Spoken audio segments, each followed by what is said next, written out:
Assembly ఎన్నికల్లో వికలాంగులకు ఇచ్చిన అన్ని హామీలు నెరవేర్చేంతవరకు ముఖ్యమంత్రి రేవంత్ రెడ్డి ప్రభుత్వాన్ని వెంటాడుతామని భారత వికలాంగుల హక్కుల పరిరక్షణ సమితి రాష్ట్ర అధ్యక్షులు గిద్దె రాజేష్ అన్నారు. గురువారం వరంగల్ జిల్లా వర్ధన్నపేటలో గిద్దె రాజేష్ కార్యక్రమాన్ని ఉద్దేశించి మాట్లాడుతూ ముఖ్యమంత్రి రేవంత్ రెడ్డి ఎన్నికల ముందు ఒకలా, ఎన్నికల తర్వాత మరొకలా ప్రవర్తిస్తూ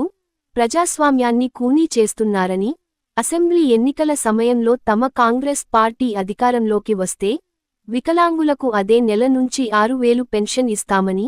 రాష్ట్రంలో వికలాంగుల అట్రాసిటీ చట్టాన్ని సమర్థవంతంగా అమలు చేస్తామని, రాష్ట్రంలో వికలాంగుల బ్యాక్లాగ్ ఉద్యోగాలను భర్తీ చేస్తామని, ఆర్టీసీలో వికలాంగులకు ఉచిత ప్రయాణ సౌకర్యం కల్పిస్తామని,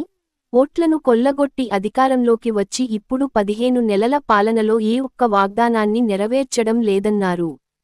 సంఘం రాష్ట్ర ఉపాధ్యక్షులు కొల్లూరి ఈదయ్య బాబు అధ్యక్షతన జరిగిన ఈ సమావేశంలో సంఘం సీనియర్ నాయకులు గోపాల్, రాష్ట్ర కమిటీ సభ్యులు, వరంగల్ జిల్లా ముఖ్య నాయకులు తదితరులు పాల్గొన్నారు.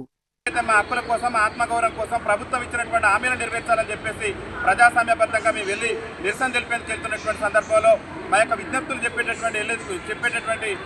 వెళ్ళేటటువంటి సందర్భంలో ఇవాళ మమ్మల్ని అక్రమంగా అరెస్టు చేసి అక్రమంగా నిర్బంధించి మా యొక్క ఉద్యమాలను అణచివేయాలని చేస్తున్నారు. రాష్ట్ర ముఖ్యమంత్రి గారికి ఒకటే చెప్తున్నాం, మీ అక్రమ అరెస్టులకు, అక్రమ నిర్బంధాలకు భారత వికలాంగుల హక్కుల పరిరక్షణ సమితి భయపడేటటువంటి పరిస్థితులు లేదు. ఎన్ని నిర్బంధాలు ఎదురైనా, ఎన్ని ఆటుపోట్లు ఎదురైనా, ఎన్ని సంఘటనలు సృష్టించినా, మీరు ఎంత మమ్మల్ని ఇబ్బందులకు గురి చేసినా కానీ మా హక్కుల కోసం, మా ఆత్మగౌరవం కోసం, రాజ్యాధికారంలో మా వికలాంగుల సమాజానికి భాగ్యస్వామ్యం దక్కేంత వరకు మా యొక్క పోరాటాన్ని ముందుకు తీసుకెళ్లేసి మేము ప్రయత్నం చేస్తాం తప్పితే మీ బెదిరింపులకు మేము భయపడేటువంటి ప్రసక్తే లేదు. పోరాటం పోయేదేమీ లేదు, బానిస సంఖ్యలు అని చెప్పేసి